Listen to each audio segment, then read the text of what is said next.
Chers astrolosophistes, bonjour et bienvenue à celles et ceux qui nous rejoignent.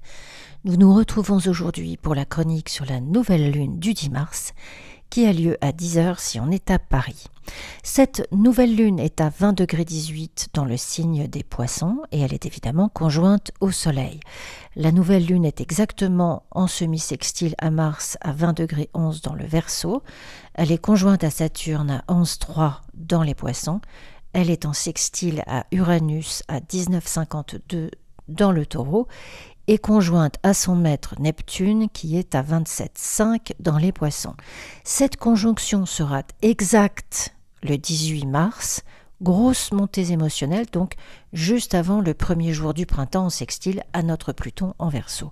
Enfin, cette nouvelle lune est opposée à la lune noire à 18,54 dans le signe de la Vierge. Beaucoup d'eau donc et peu de repères avec cette dernière opposition qui précipite pas mal le processus défensif. Alors nous pouvons nous montrer, dire, agir totalement au contraire de qui nous sommes dans l'ordre de nous sécuriser. Nous pouvons nous focaliser sur le manque dans notre vie, manque de douceur, de cocon, de famille, de la mère et de son regard. Nous avons l'impression de ne pas avoir été vus, reconnus par ce regard. Nous pouvons devenir très immatures affectivement et ce peut être donc une période difficile de caprice, d'incertitude, d'anxiété, de sentiments de mise à l'écart. Le quotidien devient bien difficile en termes de décision, de présence, d'assiduité et même de personnalité. Nous pouvons nous mettre à exiger des choses totalement irrationnelles ou avoir un comportement d'extrême insouciance, d'abandon de toute responsabilité. On a soif de fusion et nous voilà enrôlés par une collectivité, une communauté, ça peut être aussi un parti politique, en tout cas au sein d'une énergie qui nous dépasse. Il se peut aussi que nous nous retrouvions sollicités par une personne plus âgée que nous, une personne vulnérable, en mauvaise santé, cela peut être un parent, mais pas forcément. Notre moi interne, notre culpabilité, nous sommes d'aider cette personne alors qu'il nous manque le pragmatisme indispensable à cette situation, ou bien que nous soyons nous-mêmes dans un état de fatigue ou de faiblesse. Cela peut être aussi la dissolution de notre famille, de notre couple, mais c'est probablement des problèmes que nous voulons fuir plutôt que contrôler. Nous pouvons perdre quelqu'un ou quelque chose, où cette personne ou cette chose disparaît de façon énigmatique. Nous n'avons plus de nouvelles et n'avons aucune idée de comment rejoindre cette personne ou retrouver ce que nous avons perdu. Cela peut être aussi que nous ne comprenons plus un très proche ou que nous ne nous faisons plus comprendre d'elle ou lui. Une situation avec un enfant qui devient adolescent, par exemple, et qui nous demande de devenir un autre parent. Ce stellium en Poisson, c'est une nécessité de vigilance absolue en ce qui concerne les drogues, les médicaments, l'alcool, les bonimenteurs, les sciences infusées, les promesses de lendemains enchanteurs en échange de votre cœur, de votre compte épargne, les promesses de lendemains enchanteurs en échange de votre réseau, de votre vote, de votre loyauté, de votre sacrifice, etc., etc. Si on est attiré magnétiquement par un courant collectif, posons-nous la question de ce que nous devons entreprendre en termes d'autonomie, de maturité, de responsabilité et d'indépendance. Si nous allons chercher cela chez les autres, nous nous détachons de notre essentiel et nous donnons à l'autre une dangereuse possibilité de contrôle. Et même si elle ou il est bienveillant, cet autre est dans son incarnation avec une destinée qui lui est propre. Tâchons de respecter la nôtre. La nouvelle lune est conjointe à Saturne, mais c'est une conjonction qui est séparante. Elle était exacte le 29 février. Et nous nous acheminons donc difficilement, certes, mais sûrement hors de l'aridité et de la prédation saturnienne. Lorsque Saturne et les luminaires sont en contact, le refrain de l'indignité n'est jamais loin et l'on peut se montrer extrêmement dur avec soi-même. On peut s'interdire la joie, on peut s'interdire l'émotion, la sensibilité, on peut même aller jusqu'à s'interdire de vivre. Mais si on se l'interdit, on l'interdit aussi d'une certaine façon aux autres. Si vous avez un tel aspect dans votre thème natal, ces sensations vous sont sans doute familières. Sachez qu'il existe d'autres fréquences à ces conjonctions qui n'attendent que votre feu vert pour s'ouvrir et s'épanouir. C'est beaucoup de puissance une conjonction avec Saturne, mais il faut s'autoriser à la laisser monter. Avec Neptune et les Poissons, il y a toujours l'idée du flou, du brouillard, de l'indéfini. Alors pour une biologiste, un comptable, une personne dont le métier est d'organiser au détail près, cela peut être particulièrement agaçant, mais si on est un peu artiste, un peu créatif, c'est sans aucun doute la meilleure période de toute l'année. Notre solitude devient un havre de paix où nous élaborons les plus belles et les plus géniales merveilles, où notre imaginaire s'ouvre à une dimension très difficile, voire impossible d'accès en temps normal. L'écriture, la peinture, la musique, la photographie, le cinéma, l'intelligence artificielle aussi, mise au service de notre créativité, la réalisation d'un podcast, d'une web radio, évidemment d'un site internet, l'utilisation d'un réseau social pour la promotion de son travail, etc. Cela peut être aussi un voyage lointain ou dans une contrée frappée de romantisme comme l'Écosse, l'Irlande, les côtes anglaises, ou plus près d'ailleurs pourvu qu'il y ait des falaises, l'océan et le ciel à perte de vue. On les a aussi en France. C'est une nouvelle lune maritime et donc des voyages en mer, des navigatrices, des surfeurs qui se lancent des défis. Le cœur est revigoré par l'appel du grand large et nous y répondons avec une belle audace. Dans l'art, l'art avec un A majuscule comme dans ces sports et où ces voyages, nous pouvons trouver des partenaires d'aventure avec lesquels nous sommes en totale harmonie. Nous pouvons associer les autres à un effort de coopération ou de forte indépendance via notre métier ou un projet professionnel. C'est une nouvelle lune qui parle d'un renouvellement de notre entourage, de rencontres amicales, de piment dans sa vie quotidienne, beaucoup d'inventivité et d'intuition. Le sextile à Uranus en Taureau nous invite à un envol, une prise de risque individuelle. Il nous faut avoir l'audace d'investiguer des horizons nouveaux, de nous libérer des habitudes néfastes. Il s'agit ici de développer un talent, notre potentiel et d'honorer cette valeur, notre valeur. Il y a du collectif aussi ici, mais sans s'y noyer, plutôt dans une énergie de construire ensemble et de mettre ses mains à la pâte. D'ailleurs, concernant les mains, nous pouvons nous découvrir un don pour apaiser les douleurs d'autrui, surtout avec l'entrée de Mercure en Bélier, qui reste conjoint à Neptune dans les Poissons. Ou encore nous pouvons rencontrer nous-mêmes une ou un guérisseur qui nous aide à nous débarrasser d'une addiction, apaiser une douleur, retrouver un peu de sérénité mentale, vérifier évidemment la réputation d'une telle personne avant de la solliciter, mais c'est une période qui est très propice pour ce faire. Avec Mercure en Bélier et Mars en carré à Uranus, ce peut être un déménagement précipité ou l'urgence de travaux avant d'emménager. Alors cette urgence, elle est surtout du stress, examiner correctement ce qui a été fait avant de valider quoi que ce soit. Ensuite, ces aspects sont hautement inflammables et peuvent perturber notre concentration. L'autodiscipline peut être un peu compliquée en ce moment parce que nous sommes intrépides, nous sommes à fleur de peau et nous répondons à toutes les excitations. Nos actions manquent de réflexion et nous pouvons devenir assez incohérents, du coup, ou nous opposer un individu dont nous avons besoin du soutien. C'est un chouette carré qui donne une vraie pêche, mais comme tous les carrés, il faut éteindre le feu quand ça bout, surtout celui-là. Alors cette nouvelle lune, en fonction de la maison qu'elle va traverser dans votre thème. Pour les ascendants Poissons, ou si la nouvelle lune transite votre maison 1. Cela peut être un voyage au loin ou carrément une installation à l'étranger pour une autre vie.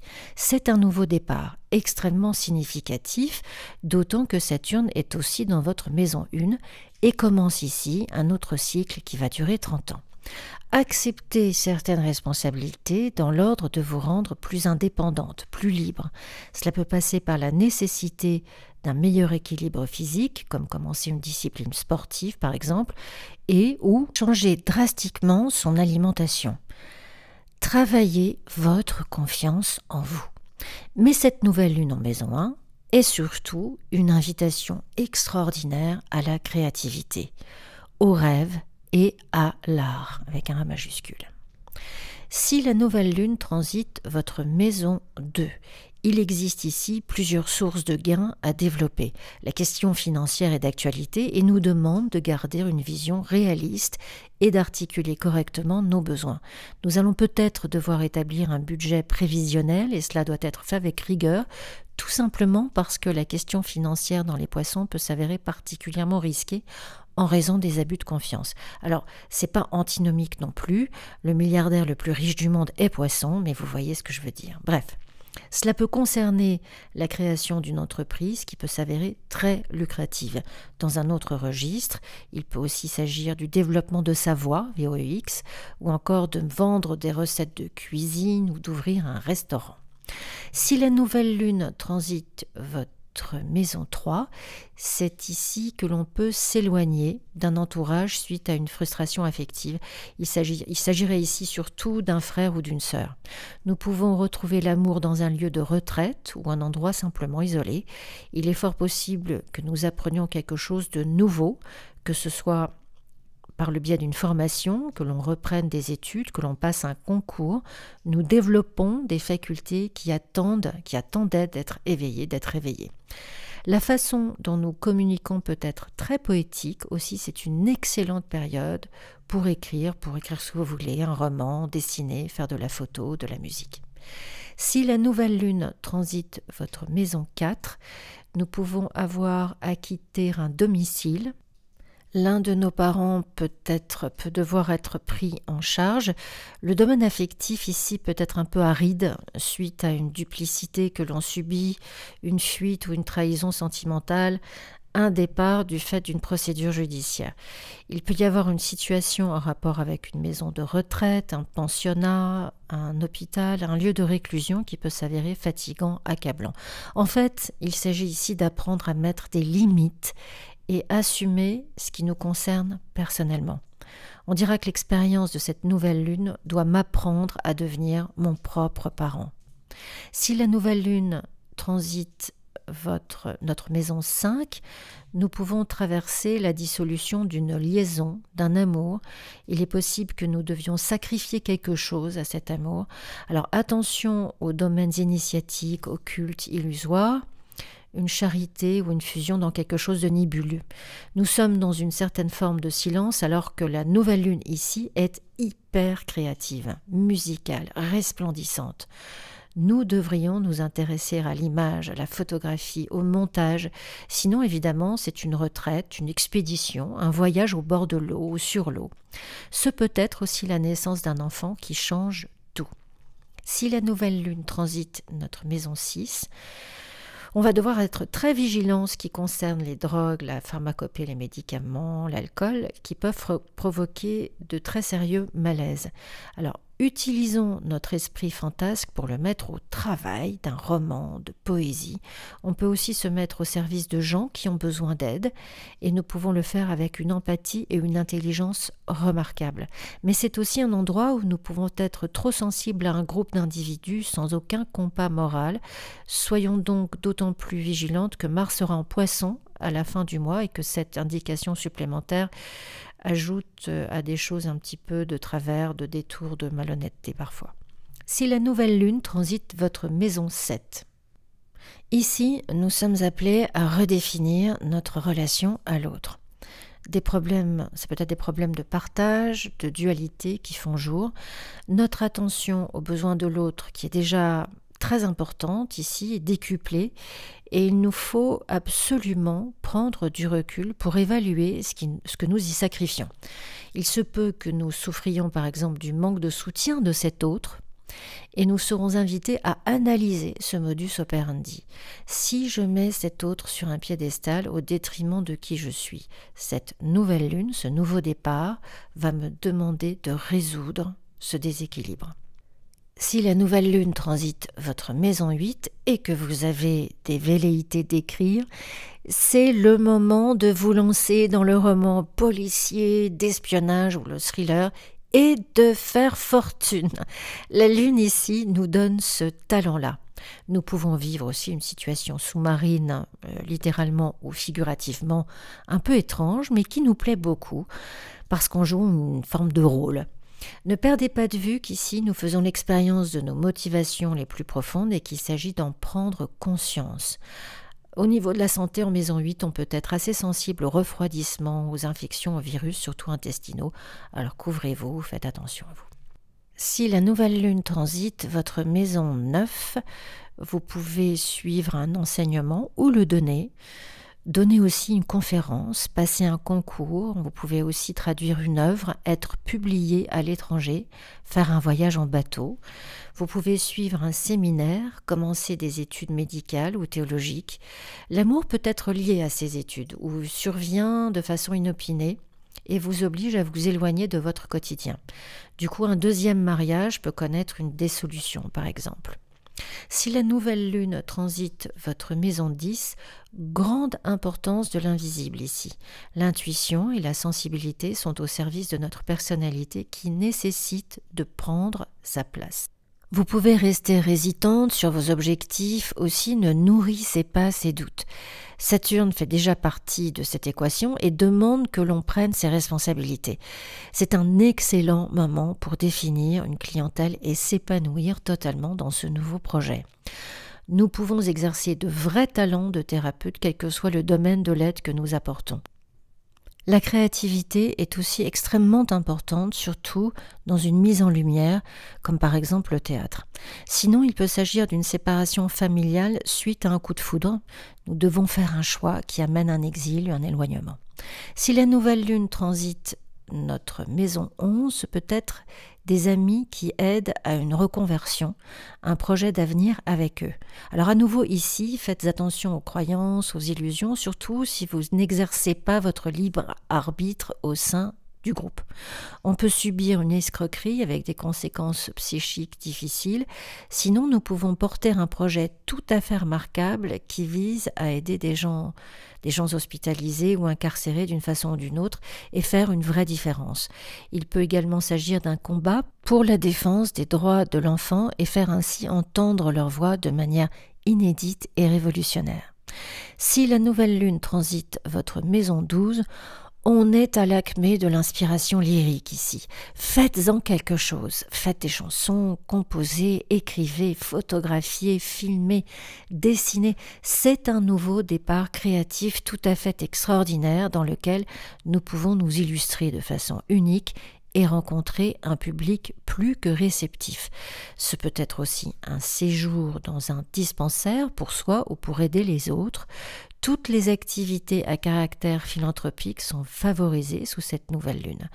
Nous pouvons aussi travailler à l'étranger, surtout dans une situation qui demande que l'on parle plusieurs langues, ou pour aider des gens qui sont loin de chez eux à cause de la guerre, de la misère.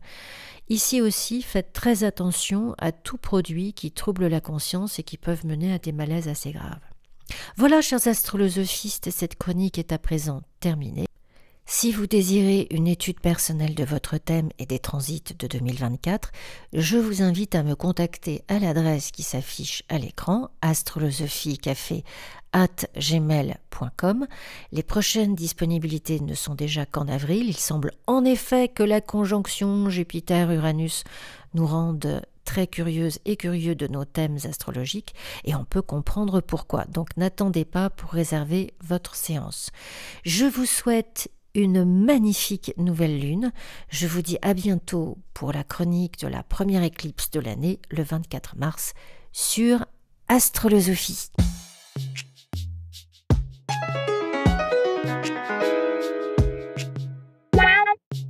Blah.